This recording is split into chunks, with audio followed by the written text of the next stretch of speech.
April 14th came on a Wednesday that year. Nora Simmons woke up at 6:52 a.m., 8 minutes before her alarm, which was something her body did reliably on days it recognized as significant even when her mind was trying to treat them as ordinary. She lay in the quiet of her apartment in Tucson, Arizona, and looked at the ceiling and thought about the fact that she was 41 years old today, and then she thought about whether 41 felt different from 40, and then she concluded that it didn't feel different from 40 in any way she could identify, which was perhaps itself the feeling of 41. She got up. She made coffee. She took her coffee to the small balcony that looked out over a street, lined with desert willow trees, and she sat in the chair she always sat in and watched the morning arrive the way mornings arrived in Tucson in April, warm already. The sky a particular shade of clear blue that existed here and almost nowhere else. The kind of morning that was objectively beautiful and which Nora observed with the specific detachment of someone who has learned not to make too much of beautiful mornings because beautiful mornings don't particularly care whether you are having a good year. She was 41 years old. Her phone had not yet notified her of any messages.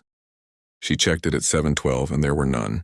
No texts, no calls, no social media notifications, because Nora had deleted her social media accounts 2 years ago after concluding that the particular quality of feeling seen and not seen simultaneously was worse than simply not being seen. There was an email from her dentist confirming an appointment next month. There was a promotional offer from a bookstore she had ordered from once in 2023. Nothing from her mother, which was expected.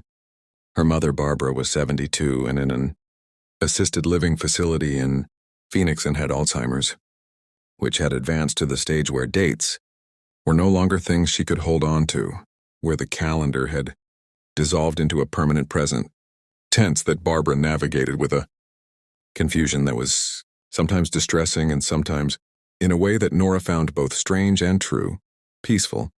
There was nothing to forget if you could not remember that forgetting was happening. Nothing from her brother Derek, which was less expected but also not surprising. Derek was 45 and lived in Denver and had 3 children and a life that moved at a speed that seemed to leave little room for peripheral awareness. He was not unkind. He was just occupied in a way that meant Nora existed, for him, at the edge of his attention, present when something drew focus to her and absent when nothing did. She had no partner. She had colleagues at the architectural firm where she worked as a project manager, people she liked, people she talked to, people she ate lunch with on a rotation.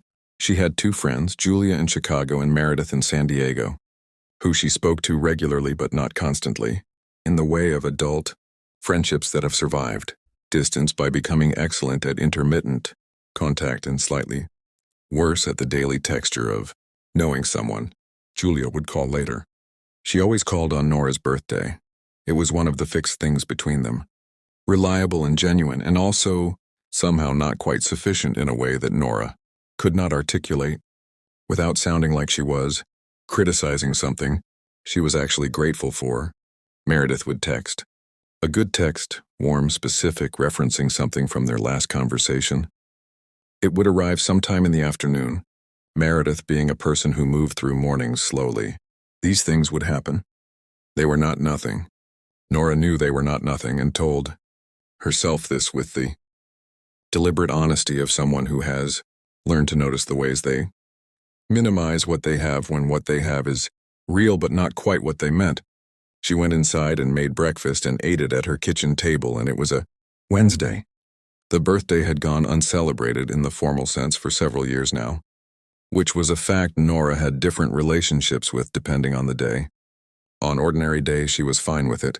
She was 41, not a child. Birthdays were a social construction, and the weight placed on them was disproportionate to what they actually were, which was just the anniversary of something that happened to you rather than something you did. On harder days, she felt it the way you feel the specific shape of something absent. Not dramatically, not with self-pity, just with the plain awareness of a thing that isn't there and would be there if the circumstances of your life were different. This was a harder day. She had known it would be before the alarm went off. Had known it the previous week when she found herself planning her Wednesday with a deliberateness that suggested she was trying to fill something rather than just schedule something. She had booked a haircut for 10 a.m., which was not necessary, but was a thing someone would do for you on your birthday. If there was someone to do it, so she would do it herself. She had made a reservation at a restaurant she had wanted to try for dinner, a small Italian place on 4th Avenue that her colleague Damien had mentioned twice in a reservation for one, which the hostess had taken without comment in the way that restaurant professionals are trained to take reservations for one, which Nora appreciated and which also managed to make her feel, in some small impossible way, both better and worse simultaneously. She had not told anyone at work it was her birthday. This was a choice she made every year and regretted slightly every year in the same direction. Not wishing she had made a different choice, but wishing she were the kind of person who didn't have to make the choice in the first place, for whom telling people felt simple, rather than like a request she wasn't sure she was entitled to make. She went to work. She sat in her glass-walled office and reviewed plans for a commercial development in the north of the city and answered emails and attended a 10:15 meeting that ran long and had her haircut appointment moved to noon, which she made with 3 minutes to spare.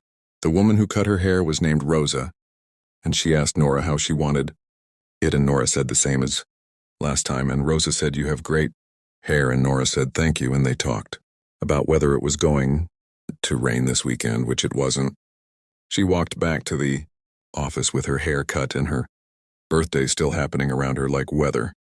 She was moving through the thing that broke the day open, and break is not quite the right word. It was gentler than break, more like a slow unlocking, was not planned and did not involve anyone who knew it was her birthday. She was in the elevator at 4:30 going down to the lobby to get coffee from the cart outside when it stopped on the 3rd floor and a man got in. She had seen him before. He worked for a software company that had offices on 3. She knew this from building directory familiarity and nothing else. Late 40s, she thought. Dark hair going gray. He was carrying a small cardboard box with one hand and his laptop bag with the other. And he looked, she thought, the specific way people look when they are doing something they are trying to do without making a performance of it. He looked at her briefly. Then, because the elevator was slow and the silence was the particular kind that invites something or nothing and can go either way, he said, finishing early, "I cleared out my desk." Nora looked at the cardboard box. "You're leaving?" "Laid off," he said. "As of this afternoon." She didn't say the expected things. "I'm sorry." "That's terrible. What happened?" She looked at him and said, "How do you feel?" He seemed slightly surprised by the question. He thought about it. "Terrified," he said. "And also like I can breathe." For the first time in 2 years, he looked at the box, which is a confusing combination. "It makes sense, though," Nora said. He looked at her. "Yeah," he said. "It does." The elevator reached the lobby. The doors opened. He went left, she went right toward the coffee cart. And that was the whole of it. 45 seconds in an elevator, a stranger's honest answer to a question she had asked because she genuinely wanted to know rather than because she was supposed to. She got her coffee and stood outside in the April afternoon and thought about what he had said, terrified and also like I can breathe. She thought about the confusing combination of feelings that lived alongside each other without resolving. The way this day had been inside her since before the alarm. The reasonable adult acknowledgement that birthdays were not a deficit she was owed a compensation for, and also the plain human longing for someone to notice that you were here, that you had been here for 41 years, that the accumulation of those years was something worth marking even briefly. She went back to her office. She sent an email to Julia saying, "I'm going to call you tonight, instead of waiting for your call because I want to talk," and then she sent a text to Meredith that said, "Hey, today is my birthday and I'm having a medium day. Not bad, just medium. And I wanted to tell someone that, honestly, instead of waiting for you to text and saying, 'Fine,' when you asked how I was." She sent both and put her phone in her desk drawer and went back to the development plans. Meredith called 4 minutes later, which was not what Nora expected. Meredith rarely called, preferring text, and the phone ringing with Meredith's name was itself a kind of answer. "A medium day," Meredith said when Nora answered. "Yeah," Nora said. "Tell me about the medium," Nora told her. "Not everything, not the specific arithmetic of the morning, or the elevator man or the restaurant. Reservation for one, but the shape of it. The waking up at 6:52, the phone with only the dentist email, the way a birthday at 41 had a different quality than she had imagined 41 having when she was younger, not worse exactly, just a quieter than she had pictured. Quieter in ways that were sometimes fine and sometimes, on April 14th, were louder than anything. Meredith listened. All the way through, without filling the silences with reassurance or redirection, which was something Meredith did better than almost anyone Nora knew. When Nora finished, Meredith said, "I'm glad you told me the actual thing." "Me too," Nora said. "Can I say something?" "Yes. I think you've been doing this alone for a long time. Not just the birthday. The whole shape of things. And I think you've gotten very good at it, and I think getting good at something that should be easier is not the same as the thing being okay." Nora was quiet for a moment. "That's an accurate sentence," she said. "I'm not saying fix it today," Meredith said. "I'm just saying I see it. I see that it costs something. And I see that you don't usually let anyone see that it costs something. And today you did, and I think that matters." They talked for an hour. Real talk, not the maintenance of a friendship across distance, but the actual substance of two people telling each other true things. Meredith told her about the year her own mother had been in the hospital and how she had managed it so efficiently that nobody around her had understood she was barely functional, and how the being seen had finally happened, not through any single dramatic moment, but through one honest text to the right person at the right time. Nora sat in her office and listened and felt, for the first time all day, like someone who existed specifically and was known specifically rather than generally. Julia called at 5:30, saw that Nora had left her a voicemail and called back. Nora told her the same shape of things.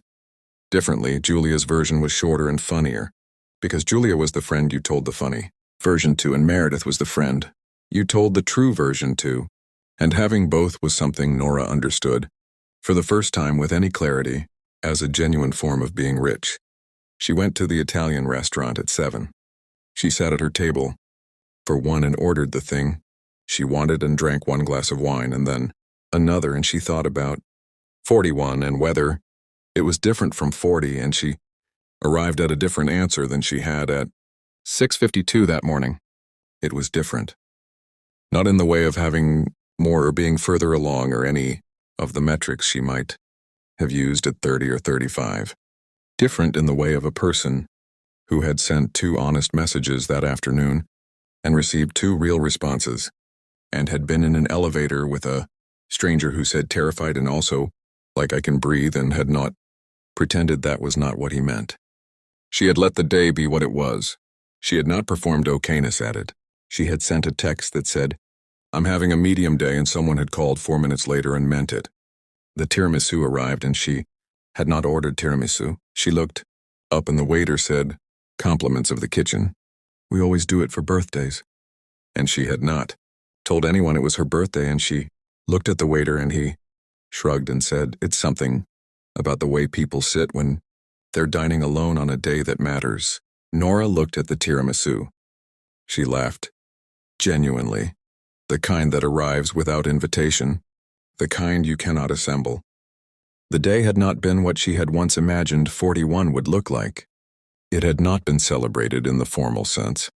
Not in any of the ways that the word birthday implies when you are a child, and the whole structure of the day is organized around your being here. But she had been seen, in small ways and honest ways, and one completely unexpected tiramisu way. She ate it slowly. Outside, Tucson was doing what Tucson did in April evenings. Warm and clear and indifferent, and also, if you were paying the right kind of attention, quietly beautiful in a way that asked nothing from you but presence. Nora was present. 41 and present, and known by 2 people more honestly than she had allowed herself to be known in a long time. That was not nothing. It was, she thought, finishing the tiramisu in the warm April evening, quite a lot.